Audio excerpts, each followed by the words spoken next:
दिनै फोसावबाय गोजौसिन गेजेरारि फरायसालिनि जोबथा आनजादनि फिथाइ। देग्लाय हादरसाजों लोगोसे बिटिसि हालामनि फिथाइया माबायदि?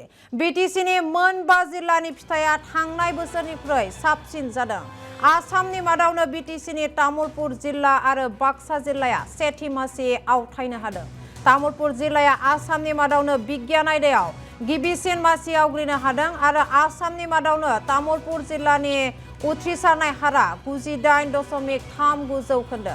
फारसेथिं बाक्सा जिल्लाया आरिमु आयदायाव आसामनि मादावनो सेथि मासि आवथायनो हादों।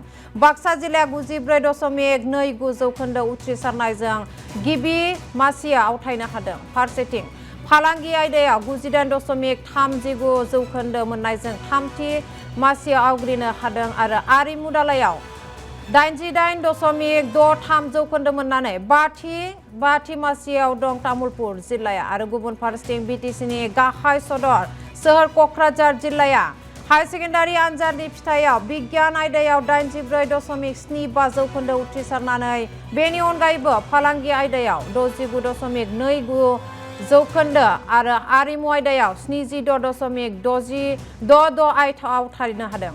आरो थांनाय बोसोराव चिरां जिल्लाया आसामनि मादावनो मोजां फिथाइ लाबोनो हादोंब्लाबो देग्लाय बिगियान आयदायाव 91.89 जौखोन्दो आरो आरिमु आयदायाव 77.87 जौखोन्दो आरो फालांगि आयदायाव 80.67 जौखोन्दो आवथायनो हादों।